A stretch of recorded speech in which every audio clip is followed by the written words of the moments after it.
just going to level set what Startup Grind is all about, as well as what this themed month is all about. So here at Startup Grind, for the month of May, we are recognizing the accomplishments of female leaders around the world. And today we're here for a candid conversation with Joelle, founder of Your Care Collective, which helps remote workers connect to well-being experts, healthcare practitioners, and a full-rounded community of care. We'll talk about a lot of stuff, her entrepreneurial journey, and with a focus on overall wellness and how you can take some strategies and tactics back to use as yourself as a founder, but also amongst your teams. This month's SG Women Month is proudly presented by Google for Startups and Silicon Valley Bank. And before we dive in, I'm just going to play a quick video for everybody.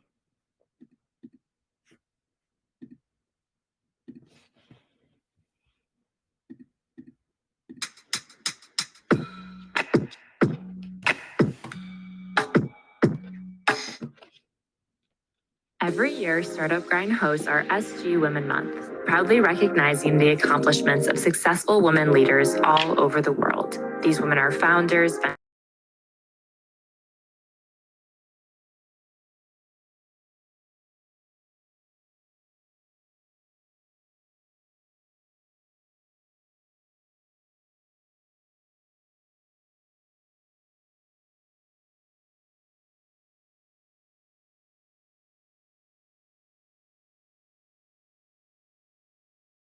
All right. Welcome, everybody, to Startup Grind Philadelphia chapter. We are so excited to have you here and to have our first guest of 2021. For those of you who may not be familiar, Startup Grind is deemed the largest network of entrepreneurs around the globe. And we have about 600 chapters worldwide that represent local ecosystems and their local startup communities, bringing together entrepreneurs, founders, and the people and the organizations that support them. And here in Philadelphia, Startup Grind has had a presence for about 5 years now. And we are just sort of relaunching the program led by myself, Jacqueline Allen, and Beth Lawrence, who is also co-director of Philadelphia. So to jump right in, I'm very, very excited to have Joelle here with us today. She is a friend of mine, as we met through Philly Startup Leaders, which is a local organization here in Philadelphia, where she participated in the Founded in Philly Accelerator as a very new entrepreneur. And that was in 2020, I think. Yeah, good spring 2020. Yeah, great times in 2020.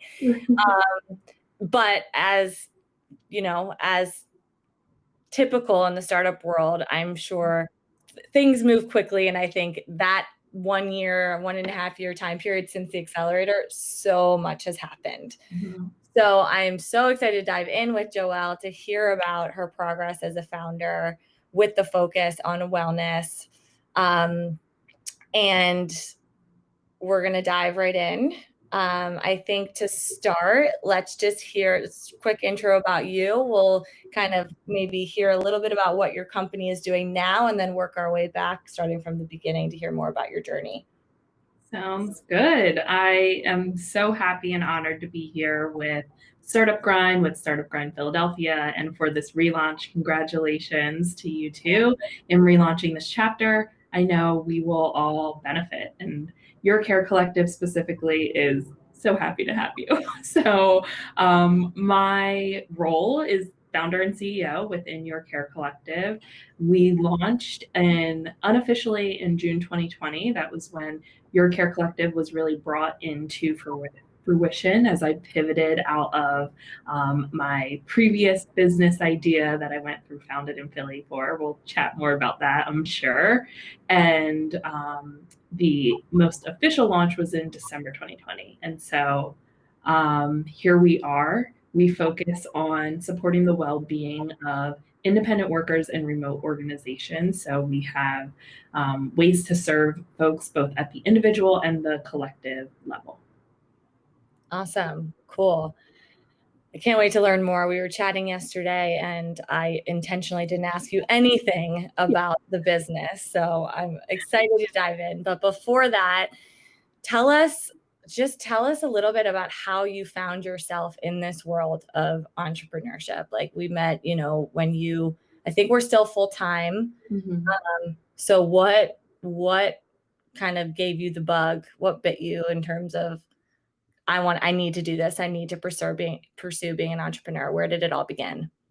Yeah, I've thought about this question a lot. Like, for me, there wasn't any specific moment. I feel like I am innately a leader. I've always been a supervisor or manager in my previous roles, and that has been a fuel for me to want to start a business because I love managing people, working with developing people, and helping them on their journey of their career trajectory. And oftentimes entrepreneurs find like this big problem, this thing that's happening that sparks their want to launch their specific business. And for me, it's always been about creation. Any role that I have been in previously, I've always wanted to create something. I've wanted to leave my mark. I've wanted to have something that I have given to that organization, and now I've transitioned into this phase of the organization itself gets to be that thing. So alongside the problems that your care collective is hoping to solve and is working on solving, I have just gotten to this point of frustration and not feeling well within my work and not feeling like I was cared for by the organizations that I cared about so much that I needed a place to have that space both with others in community to get structure around my well-being. And I learned through that process that a lot of other individuals needed that as well.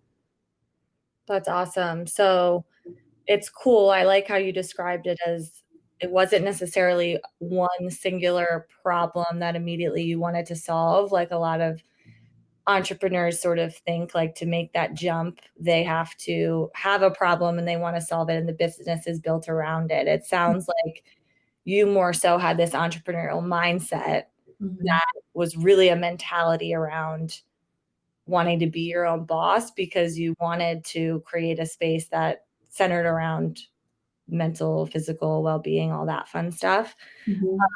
But your initial business, your initial company wasn't focused on wellness. Yeah, it was not. So you knew you wanted to start a company so that you could nurture a company culture that does prioritize wellness, but the business itself had a different focus, right?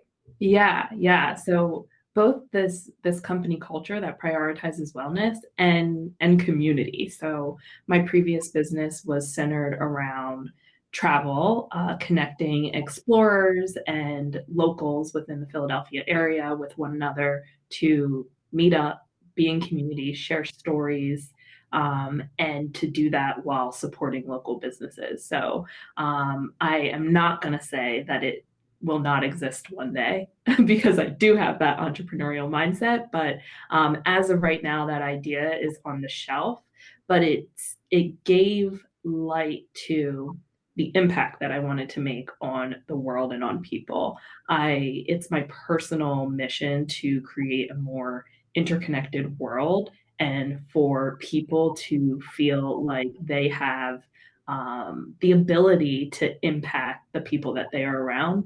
And you can't do that if you're not well. You can't do that if you don't feel supported. You can't do that if you aren't a part of and thriving within community. And so there's some linkages between the two, but yeah, they're also very different and come from different parts of my career trajectory, and how I got here is both this culmination of everything that I've done and also like I've done bunch of different stuff. And sometimes people are like, Joelle, what are you doing?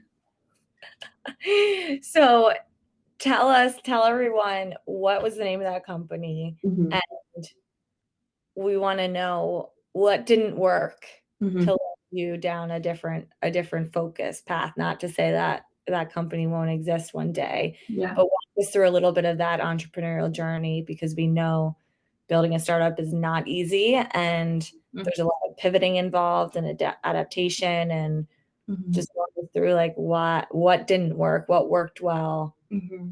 Yeah. So that business was called My Local Friend. And I was previously doing travel blogging and wanted to transition my travel blog into a business, into a scalable model, very tech heavy business. And, there was a social network component to it. So if you think about the social networks that have been built, you need mass usership to really leverage that. And so there's a combination of things that happen, both the timing. So I went through Founded in Philly in the spring of 2020, and during our fellowship, our accelerator experience, we transitioned from in-person to virtual, just like the rest of the world did. And it shifted the ability to meet up with strangers. So, there's things that didn't necessarily go wrong, but that didn't feel aligned with the time. And then there's also this understanding of like, as an entrepreneur, what type of business do you want to build? And how do you want to fund that business? And what is your ultimate goal? And I know that I want to build a business that raises capital, but I also don't necessarily want to raise a business with the mindset of an exit strategy. And My Local Friend would have been that, um, raise a lot of capital, have the exit strategy in mind while you're raising capital, and not like building my baby in the way that I felt connected to at this time in my life. I feel really excited about the fact that I am bootstrapping right now, and that the traction that I am making is traction that shows like, hey, I don't need to go into a bunch of debt in order to run this business. We started with direct services. And so, although we're not making millions and millions of dollars right now, we are revenue generating and are able to live because of that. And so, I was at a place where I knew to be the entrepreneur that I want to be, to create the My Local Friends in the future, I needed to be an entrepreneur who could be focused and financially sustained. And I needed to be well. And I wasn't focused, financially sustained by my business, or mentally and emotionally well to be an entrepreneur in the time that I was going through the accelerator. And now I am all three of those things because of my business, and can think about how to build, raise capital when I'm ready and not because I need to, and create more businesses and impact the world in a greater way in the future when that time comes. That's awesome. I love that. So those are some great insights into like why you did sort of shift. Like it sounds like originally starting out you had the mentality of like I have to build a unicorn, right? As opposed to like a lifestyle brand. Mm-hmm. Or, so was it just through your learnings with the first company that you recognized, oh, entrepreneurship isn't a straight arrow and there isn't only one way to do this? Like, how was it that you discovered that you could be an entrepreneur, but go about it a maybe a more unconventional way? Yeah, definitely the accelerator process supported that in a way that challenged me, where in some parts of my life I'm very flexible and like ready to pivot. And I realized like, oh, I had this idea of what my business was going to be coming into it, and I'm getting all of this feedback, and I am experimenting with business models, and I could make money a million different ways, or I need to focus and I can do it one way. And so learning all of that opened up my eyes to both the fact that there's a lot of directions that you can go and that you can start in one place and continue to build as long as you are working towards the same mission and vision. And so when I was establishing the mission and vision for Your Care Collective, I thought of like this idea of community and what community can look like. We identify as a virtual first company. We are going to serve every remote worker wherever they are, in their pocket, on their computer, in the middle of the day, however they need it, because their community is going to be everywhere that they are. But that doesn't mean that a community can't be in person at some point. It doesn't mean that a community can't look differently because we have this foundation of our vision, and there's ways to both generate revenue and build a strong brand that aligns with that, as long as you're really clear on why you're doing it. Great. So I think being clear on your mission and your vision is huge. And we've talked a lot about that before. It sounds like wellness and all of that has been something that's super dear and near and dear to your heart. And you've always found ways to sort of incorporate it into the work that you do. Yeah. How did you end up turning it into the actual business? So, you went through My Local Friend, you decided COVID hit, shit at the fan, like you're realizing that there's many different ways to be an entrepreneur. Mm-hmm. How did you end up moving towards Your Care Collective?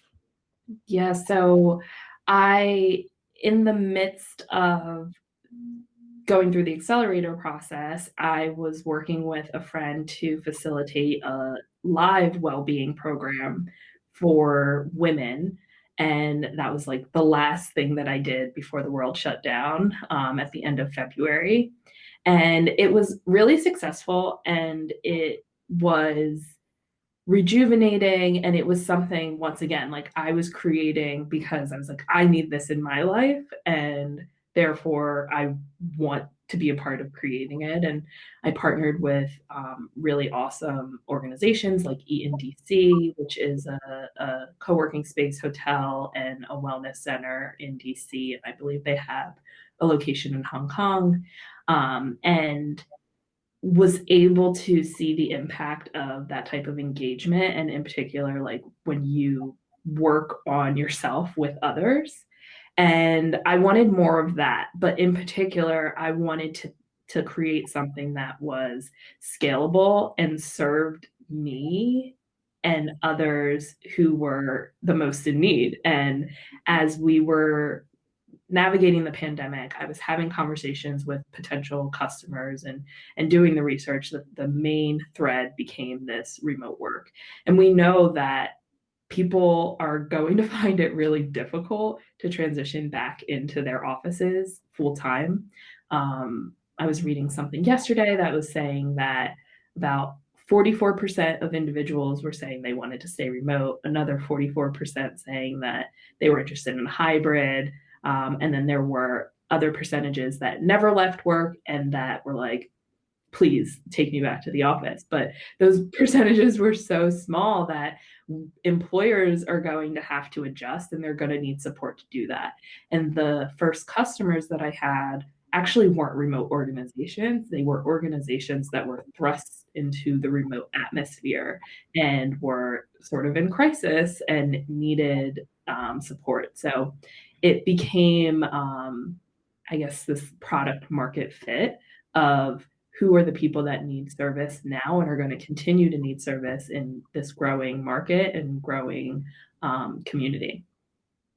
That's awesome. So how have you been able to identify product market fit? Because that's a huge challenge to overcome as an entrepreneur. And I'm sure, like, for you, timing with COVID and like everything, like how were you able to start to at least narrow down who you wanted to go after? I know you want to reach many, but have you found that you have a more narrow target market, or is it really something that is your service really something anyone can use?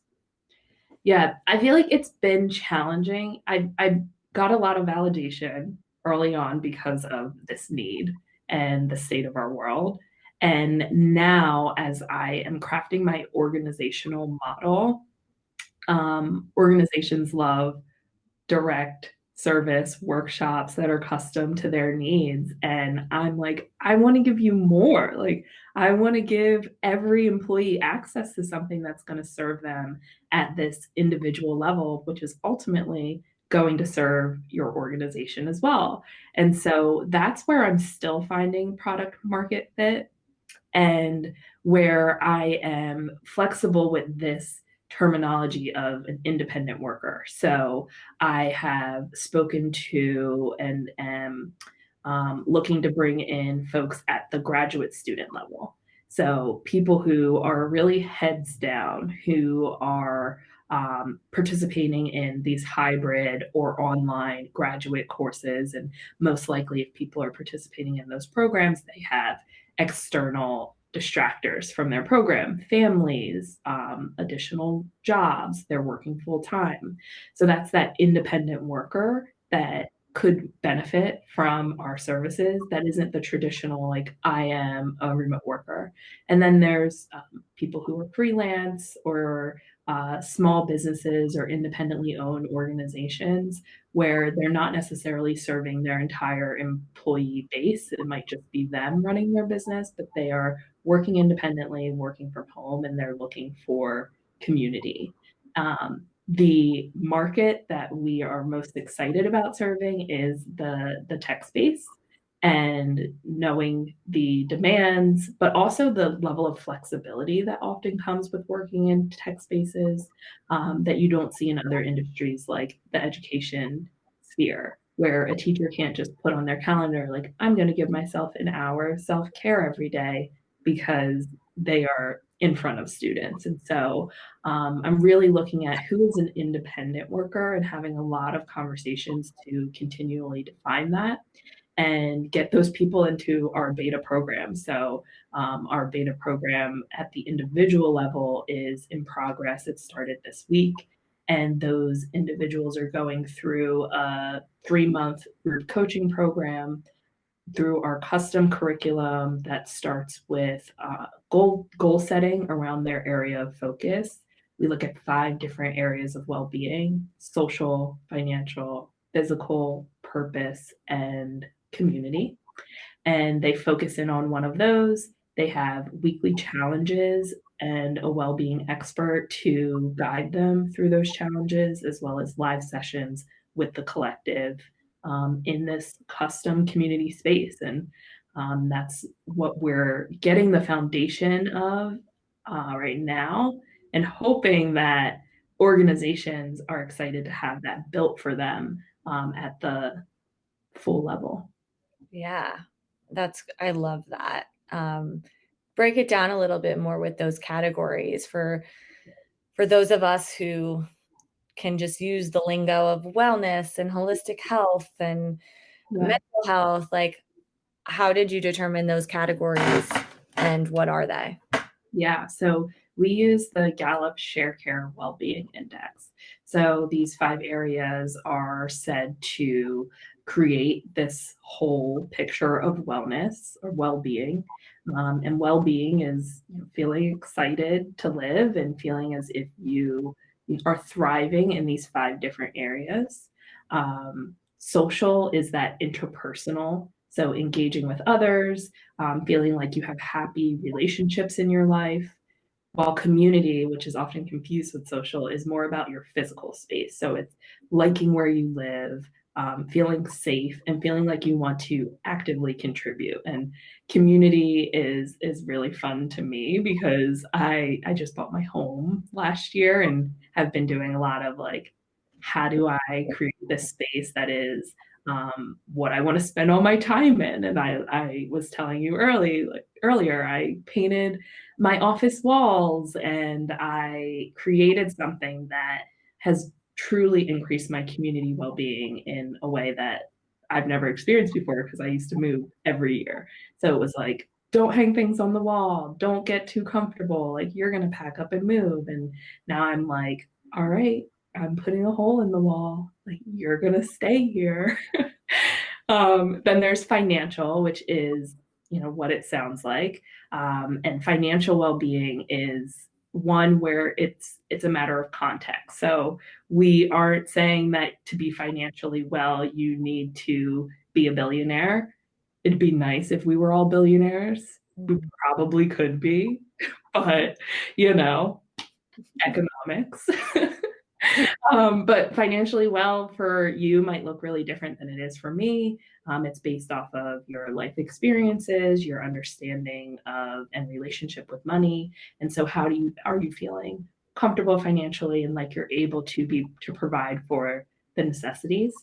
And then there is purpose, which is often aligned with career, but you don't necessarily need to get your purpose well-being from the job that pays you. There's plenty of people who clock out of work, work fulfills their financial needs, and then they go home and they're like in a garage band, or they are a baker or a blogger or whatever it may be that gives them a sense of purpose.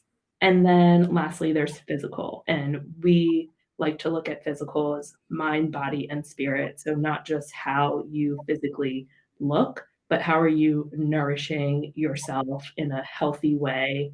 And how are you thinking about how your mind and your body are speaking to you so that you can thrive physically? I love those categories. They're all super important. So walk us through a little bit, like as a user, uh, Mhm. for your specific service or product, how am I making progress in those areas? Yeah, so we have quarterly group coaching sessions where you really focus in on one area of well-being. And the mindset is that you are both setting your new habits, new intentions, new goals, and then continuing to work on them so that you're ingraining them. So it's like 21 days to form a habit, but we're looking at that 90-day mark to make it a part of your lifestyle. And each week you go through a new challenge that pushes you into making that commitment, acting on it, really reaching outside of your comfort zone, and then engaging both with your new habit as well as with the live group. So you get support from the other people in your group coaching program as well as from your care team. And that consists of a well-being expert who's guiding you in the curriculum, as well as a coordinator who is continually providing resources and supporting you along the way, encouraging and checking in for that accountability as well.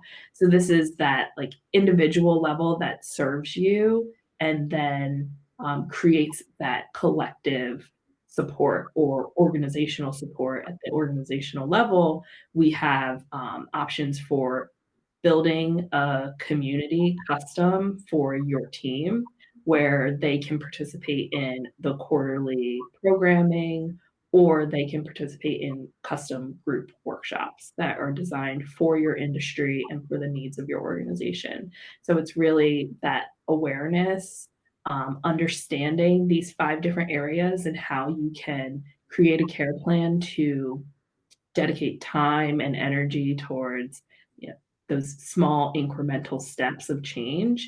And then how are you bringing that back to your organization if you're coming in at that organizational level with the mindset of how can I increase social well-being within the team that I'm managing or within the organization overall so that employees continue to feel engaged, like they have a place that cares about them and like they are able to thrive both within their work as a person and as an employee. Yeah, I mean, it's just I think COVID has shed light on how important all of this is. Mhm. Mm. Why do you think that is? Why do you think it took, like, a global pandemic and the world to turn virtual for everyone to realize that everyone struggles Mhm. alone and in a different way, shape, or form, but coming together as a community is one really helpful way, but also just being super intentional and dedicating time and space. Like, I think people struggle with that just on an individual basis, like finding the time to do it and making the time to do it, let Mhm. alone then hopefully having your organization or company you work for prioritize that. So, I guess my first question in there is like, why do you think it took until now for this timing for the pandemic to shed light on Mhm. Mhm. prioritizing wellness? So what came up for me when you were asking that question is my transition from high school to college.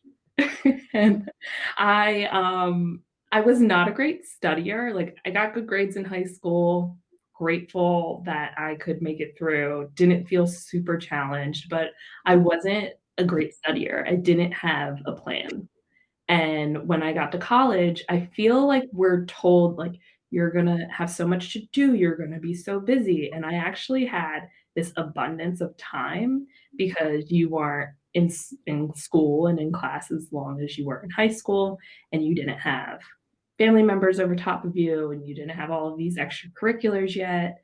And I had to figure out, like, what do I do with this time? And how do I schedule in time to study? Like, I should study, I guess. Right? And homework, I'll do it.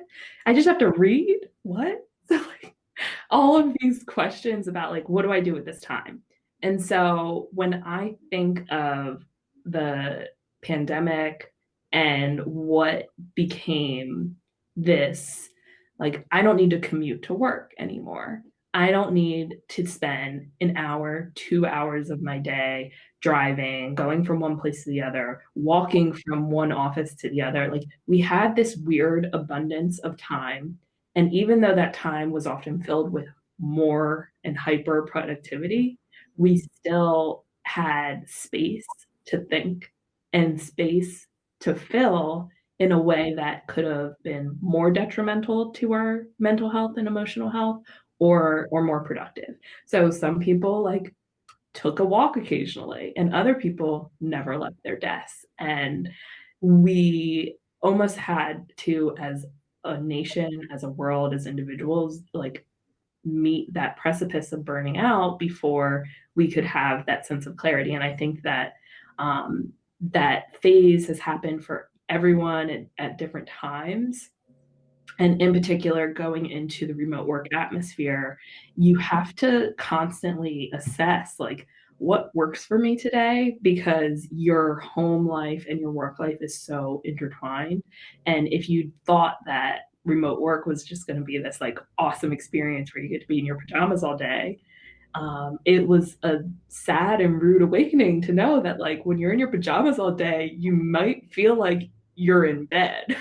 And so, um, yeah, I think that we needed to come to the realization that the time that we were given could belong to us and didn't just have to go back to our organization in a way that wasn't going to benefit the organization or benefit us. And then the collective piece that you mentioned, like, what made us wait so long to know that community was important. I don't know if we knew we had community until we didn't have it anymore. That's so sad, but true. Yeah. Yeah. It's like it's it's really interesting the way you describe it in terms of, like, we were essentially given the gift of time, and I think people had no idea that, like, even just time back to yourself Mhm. is self-care. Like, Mhm. that was something that I think I realized through all of this was, like, I was always on the move, always on the go, Mhm. COVID couldn't really move or go anywhere, but like just the act of sitting down and not being at the computer screen was a form of self-care. Yeah. And it's crazy that, I mean, it's 2021, so I think we're all caught up in technology and how things move so fast that we forget to slow down. So it's companies like yours that are really helping people do this because it's not easy. Um, how do you think companies will start to implement more self-care practices, whether or not they're doing it now and recognize they needed to now, or when it comes time for this hybrid world and people again are faced with change and having to go back to the office or do the hybrid? Like, how do you think companies will set up their employees for self-care or not in Yeah. this world? What are your thoughts? So as you were asking that, I'm like, how will they? I don't know. But I think they should. And I think it really comes down to the culture of the organization. So another major component of the conversations that I have with my clients, as well as just folks that I'm in conversation with to continue to learn about how to serve them, is that it's a matter of priority and culture for the organization of whether or not these types of resources are integrated into their benefits, their perks, what they offer to their employees. And when I think about how they should do it, it's not just the workshop. And I love facilitating workshops. Hire me to facilitate your workshops, folks. I love it. But I want to do more for your team, for your employees, and for your organization. And people are inherently a little selfish. Like we all like to give to ourselves. And that doesn't mean that you shouldn't participate in self care. But from an organizational lens, we should be thinking about what can we give to everyone at the individual level that has them invested in themselves and then also supports their investment in us as an organization. And if somebody has stake in the game, stake in their self-care, and stake in like this organization that's providing a service to them and showing them that they care about them beyond just what they can do for the organization, then you're going to have a more happy and engaged community of employees. And so the how really should be setting a foundation with these workshops, giving them the foundational tools, and then creating space and creating ongoing services that support them beyond the wrap up of that workshop series. Yeah. I think of the phrase happy wife, happy life. Like when you said that, like happy employees, like happy company, more productive company. And it's just so true. And it's becoming more and more obvious, although it seems obvious to many of us that that's such a necessity, but it's also not that easy to achieve. What would you say has been the biggest challenge that your care collective has faced as it's sort of gotten into this business of building a collective care community around independent workers? I would say the biggest challenge has been bringing folks beyond that foundation. So similar to the response I just gave, we want to give some, but how can we give all? How can we really set folks up and show the return on investment really is that's my job, to help folks understand the return on investment of engaging in these programs. And I'm still working on being able to best articulate that, and kind of convincing people that when you have individuals who are thriving in their well-being, that they're going to thrive at work. Yeah. Mm-hmm. Sounds so simple, but yeah, it's a challenging message to act upon. And to grapple with too, because, saying that you need it sometimes means that you have to recognize and have the self-awareness to say, like, we may not always create the best atmosphere for our employees. And so that's where this like proactivity comes into play. How can you create services of support for your employees before you have to, and before you have to grapple with this idea that like we aren't giving them what they need? Yeah, absolutely. I have 2 more questions for you, and then if anyone has any questions for Joelle, you can throw them in the chat and we'll get to them. But first of 2, what would you say has been your biggest challenge as an entrepreneur? And actually, type of question. And what advice would you have for other aspiring entrepreneurs? I feel like I kind of can frame this as advice. So you don't have to do things the way you've seen them be done in the past within your own business, especially if it's not going to be beneficial to gaining traction, better outcomes for your business, or better outcomes for your clients and your community and your well-being. And I frame this around like when I was launching my MVP, this program that just went into effect this week. I was going to do it like 2 months ago, and I was in this like build the ship as we steer and as we go, and I think that that's necessary sometimes. That's not to say that you don't ever do that, but we're still building it as we go, and it's a month later, but we also started in a much better spot, and I wasn't having tension headaches every day trying to make it happen, and it didn't take away from the experience that our participants are going to have. It actually added to the experience that they're going to have. And so what would have been the benefit of me doing it a month ago? To say that I did it, to like say that we worked really hard to make this happen. Well, it's like we still worked hard, but we also weren't stressed and miserable. So like, why not? And so I think being able to assess like what are our priorities and why is so essential. In that if you are coming out of this like post-traumatic workplace situation, don't recreate that in your own business if that's what you decided to leave.